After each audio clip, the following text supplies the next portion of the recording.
Number 15. The Stalker.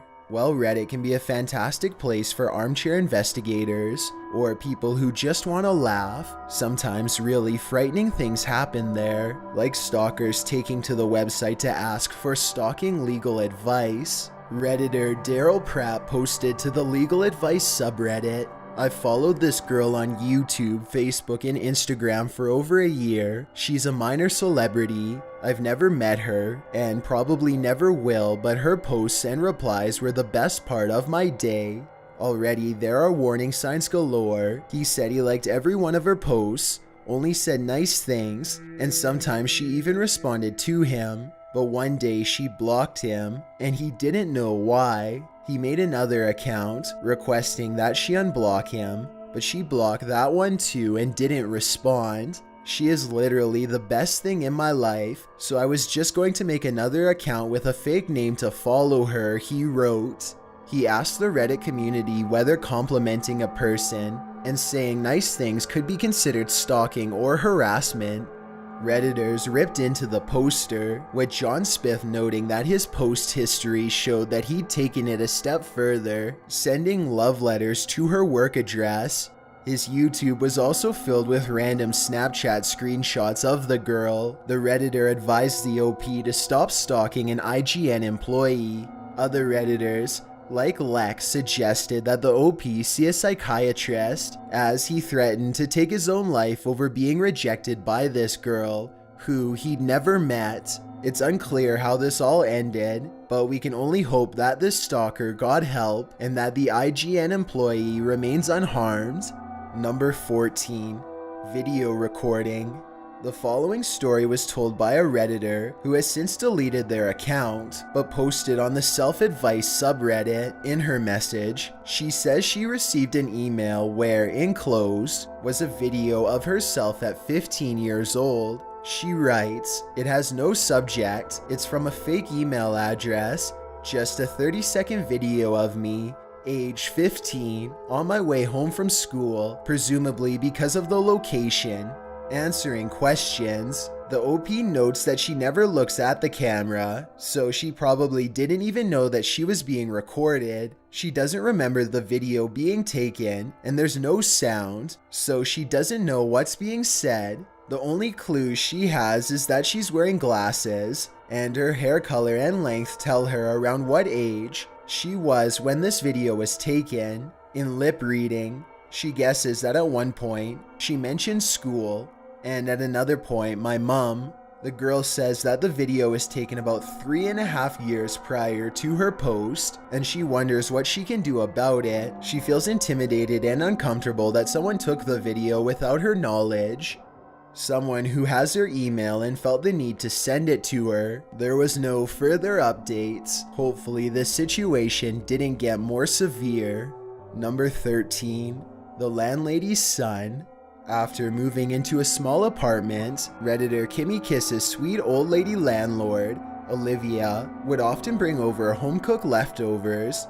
The OP was a recluse, so she didn't leave her house much, but when she did, she noticed things were being moved around or disappearing altogether. One day after napping, she noticed that the bedding beside her was warm and disturbed. Things only got worse, and she eventually went home to stay with her parents for a few days, which is when she told them everything. Her dad accompanied her back to her apartment, and what they found was horrifying. "Come back, baby, please," was written all over the walls. After calling the police, it was discovered that the landlord's son, Henry, believed he was in a relationship with her.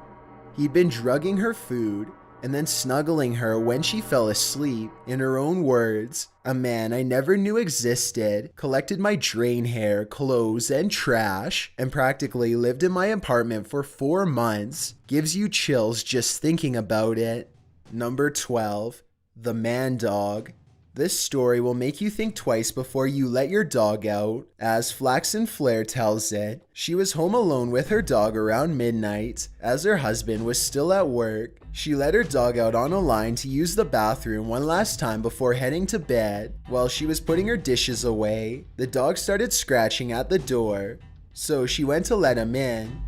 But before she did, she looked through the peephole just to be on the safe side. What she saw stopped her heart. A man was standing on the other side, staring at the door handle. Then she heard another scratch at the door.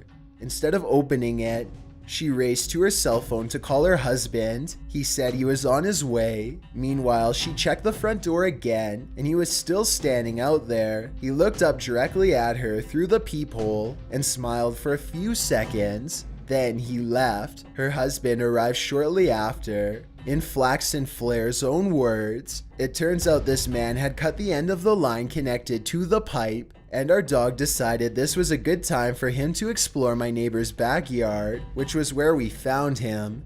It's been 3 years since this happened. We've since moved to a new house, and the police weren't able to come up with any suspects. I suspect that this dog act wasn't this creepy person's first rodeo. Who knows how many times he's done this before, and how many times he's succeeded. Number 11, Rising from the Field.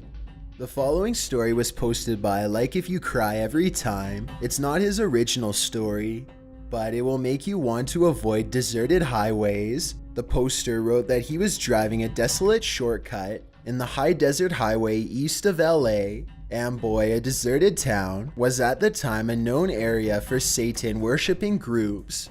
The OP was driving through a canyon bordered by tall grass when he spotted something in the road up ahead. It turned out to be two bodies, a man and a woman, laying in the road next to a red Pontiac Fiero with a suitcase and clothes scattered across both lanes. With his hair standing up on the back of his neck, he rolled to a stop 100 feet away. He was a Marine and had a sixth sense about this.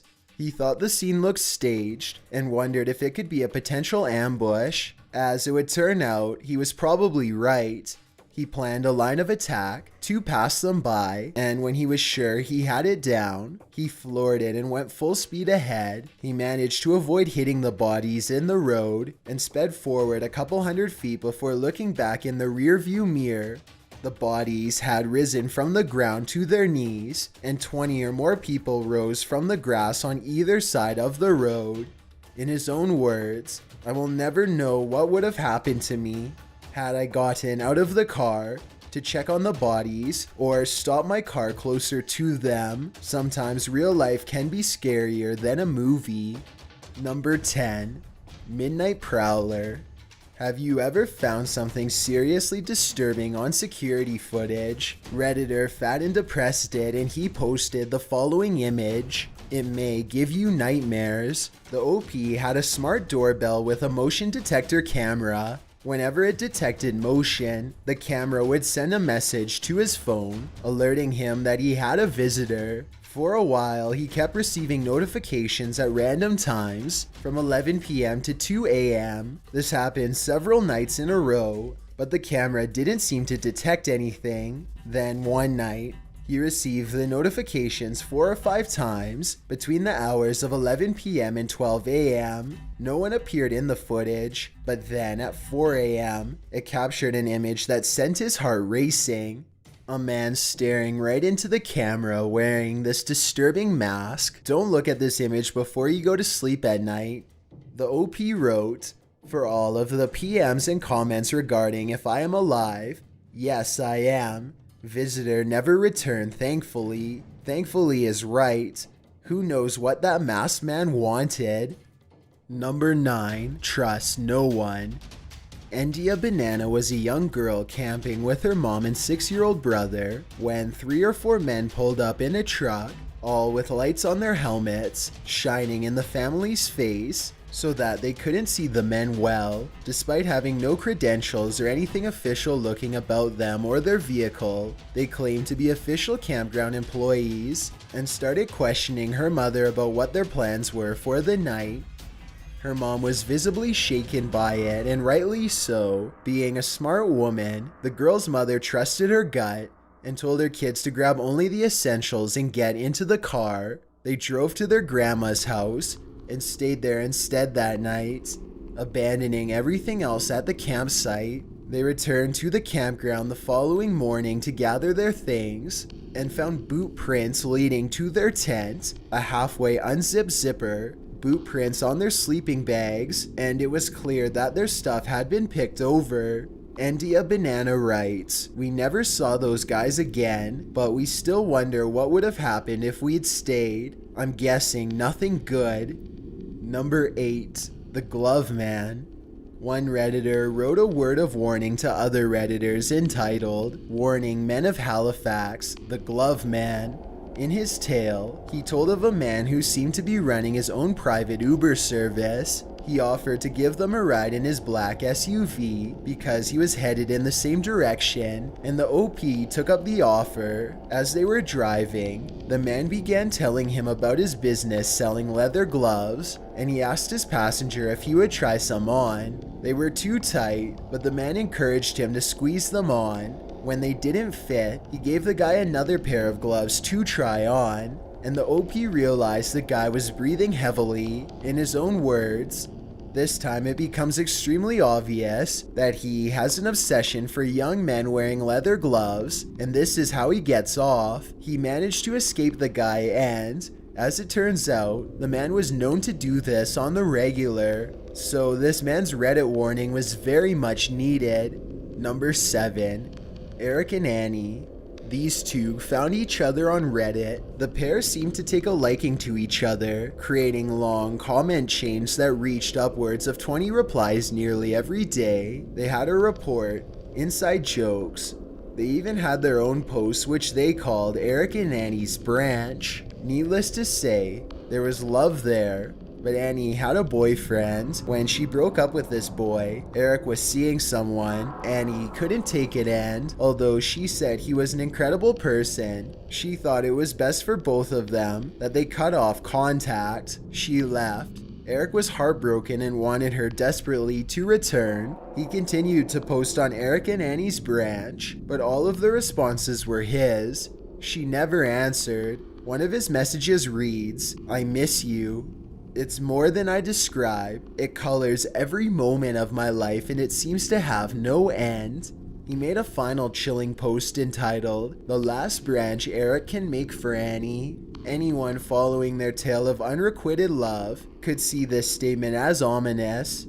One Redditor said he attempted to contact Eric and received no response. What happened to Eric? It remains a mystery to this day. Number 6. Seedy Hotel. Ever stayed in a creepy hotel?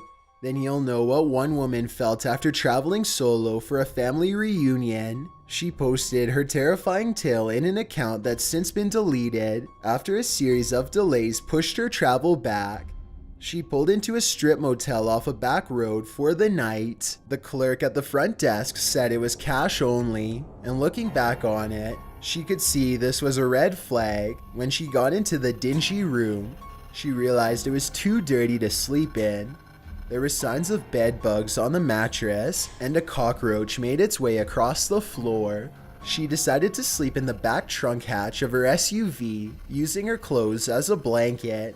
She woke up after about an hour to hear someone talking on the phone just outside at 3 a.m. Peering out the window, she saw it was the clerk who checked her in. After finishing his phone call, he went to her room, unlocked the door, and entered. A moment later, he walked out, along with another man. They were speaking hotly to each other. Then the clerk headed over to her SUV. She quickly covered herself with her clothes, and the clerk couldn't see her in the darkness. After she escaped, she called the police 3 weeks later after figuring out the hotel's name. They said the hotel had closed down just 2 days before. Needless to say, there was more than one cockroach at this hotel that night. Number 5. $700,000. Some people use Reddit as a last resort to seek help from strangers before it's too late. That's what happened when Bangarang posted this simple request, needs $700,000. Years later, another Redditor, the Ossel, wrote he was begging in the comments for a way to get money and said he had no way to escape, and then the account just went dead. Saw it once and it shot daggers up my spine. When Redditors responded mainly with jokes, the OP posted a grainy photo of some men at a distance and said he was being followed. He claimed they were the mob and said they'd probably get to him before he could make any moves, being as the account went dead. We can only guess that they finally did get to him. It's unlikely that he could have come up with $700,000 in such a short amount of time. Number 4. Man by the Window. Skinna555 posted this freaky Snapchat to Reddit and asked for Redditors' thoughts on it. In the video, he's showing his friends 3 Australian native pet birds, but there's something or someone mysterious in the background. It wasn't until one of his friends responded, "By the way, what was that in the window behind you in the last one?" that he noticed the figure. There appears to be someone looking in through the door in the background, with their hands cupped against it. Though this figure is hard to discern, it isn't in the first video, taken moments earlier. The thing that worried the OP most was that he experienced sleep paralysis, and during these episodes, he felt an evil presence, a faceless person looking into my bedroom window with their hands cupped to the glass. Having watched the video, maybe it all wasn't just in his head. Number 3.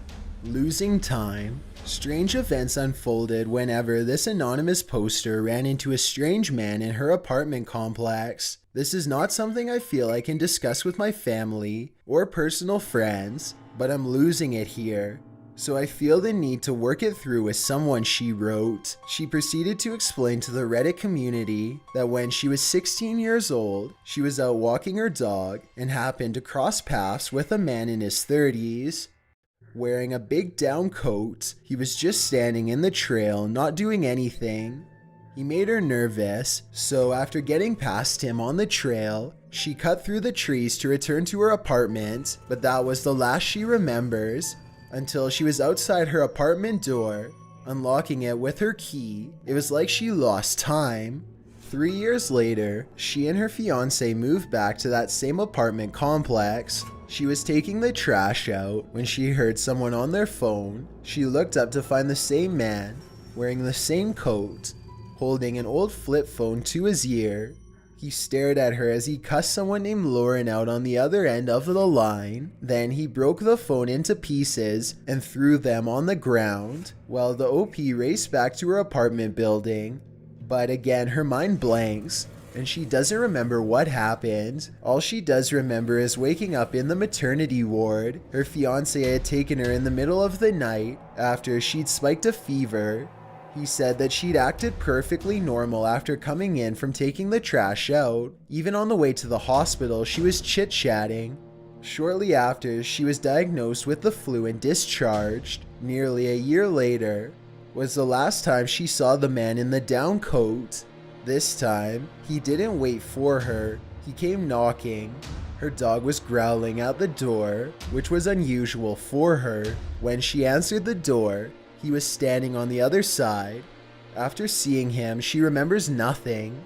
When she came to again an hour and a half after opening the door to him, she was sitting at her kitchen table and the thermostat had been set to 90 degrees. The apartment was blazing hot. She was dressed for work and her baby was crying in her crib. Having not been changed or fed yet, other than these changes, nothing had been stolen, and there was no obvious indications that he'd been there, apart from a little blood by the door, where her dog perhaps had bit the man. What's going on here? Many Redditors suggested she visit a neurologist. Number 2. Basement Chamber. This entry is a gentle reminder why you should not respond to Craigslist ads for rented apartments. Scars and Stripes tells the story of his brother's girlfriend who was searching for an apartment and decided to answer a Craigslist ad that she came across that said roommate wanted, females only. The listing said that the roommate was a 23-year-old female college student and the apartment itself was quite a deal. She sent an email and was promptly responded to with a time and place to meet for a tour of the apartment. When she arrived at the place, a 40-year-old man claiming to be the landlord answered the door, said the roommate was working late, and offered to give her a tour of the apartment. The man seemed nice enough, so Amanda entered. There was absolutely no furniture in the place. There was only one light on in the kitchen. One of the rooms was closed, and the landlord said it was the roommate's room, and they shouldn't invade her privacy. As alarms started ringing in Amanda's head, she tried to make her way out of the place, but the landlord said she hadn't seen the recently furnished basement yet. When he opened the basement door, it blocked Amanda's way out. Just at that moment, Amanda received a text that she pretended was a phone call. At the same time, they heard a car pull up outside. Thinking on her feet, Amanda told the pretend person on the other end of the line that she would come out front and let them in to take a look at the apartment. The guy looked confused, and as she passed him, and once outside, raced to her car and left immediately. She told her brother and mother what had happened when she got home, and they called the cops. By that time, the Craigslist ad had been removed, and an investigation found that the property had been deserted after the house was foreclosed 6 months prior. In the OP's own words, when the police investigated, the man had tied a thin piece of fishing twine at about shin level across the stairway about halfway down. The basement was empty except another pile of old blankets, a broom handle wrapped in leather belts, and a small box with a few rolls of assorted tape, duct, electric, etc. Amanda made a narrow escape, all thanks to thinking on her feet. Before we get to number 1, my name is Chills and I hope you're enjoying my narration. If you're curious about what I look like in real life, then go to my Instagram at DylanIsChillinYT and tap that follow button to find out. I'm currently doing a super poll on my Instagram. If you believe ghosts are real, then go to my most recent photo and tap the like button. If you don't, DM me saying why. When you're done, come right back to this video to find out the number 1 entry. Also, follow me on Twitter at YT_chills because that's where I post video updates. It's a proven fact that generosity makes you a happier person. So if you're generous enough to hit that subscribe button and the bell beside it, then thank you. This way, you'll be notified of the new videos we upload every Tuesday and Saturday. Number 1. Aurora Theater. What's it like in the midst of a horrific event like what happened at the Aurora Theater on July 20th, 2012? Neon Pikachu X3 posted her account of Inside Aurora Theater in Colorado on the subreddit Let's Not Meet. The account was verified by Reddit and her identity confirmed. The eyewitness account you are about to read is 100% true and is mine, the OP writes. The OP and her husband would often get together with a group of friends at their local movie theater, and they made a date to meet at the midnight premiere of Batman. Her first-hand account of what happened that night is riveting. The pair met their 3 other friends at the cinema at 10:30, and they found their way to Theater 9, the largest screening room at the cinema. The theater was already packed, despite arriving an hour and a half early. Everyone was excited to see the movie, but the OP was tired, having just finished a long shift at work, so she was falling asleep off and on. The last scene she remembered seeing was when Bruce Wayne was investigating Catwoman. That's when a bang went off on the left side of the theater. The theater suddenly smelled like a firework. Then on the right side, the OP spotted him, and as she describes it, a series of flashing lights coming from him. She felt frozen to her seat and she couldn't think. Her husband pulled her to the ground and shielded her with his own body. Shots went off, people were screaming, and the movie played over top of it all. Gunsmoke and tear gas mixed in the air, along with the metallic smell of blood. When the bullets ceased for a moment, one of her friends, Tommy, shouted, "Let's get out of here," and they made a run for it, towards one of the green exit signs. When they fell out into the night, another of her friends, Samantha, lost her pink flip-flops. The OP realized she was covered in blood. As they all ran, it was her husband's, as he'd been hit in the leg. She screamed, and her scream alerted construction workers, who came to help carry her husband to safety. They could hear more shooting going on inside the building, but 12 people unfortunately did not. and more than 70 were injured. One scene photo shows the path they took out of the theater, including the pink flip-flops Samantha was wearing, and Holmes was following right behind them. The OP ends her post writing, "I hope you rot in prison." He is likely to do so, as he was sentenced to 12 life sentences without the possibility of parole. Thanks for checking out this video. Be sure to subscribe because we upload new countdowns every Tuesday and Saturday. Or if you're still not convinced, here are some of our other videos that I think you'd like. Enjoy!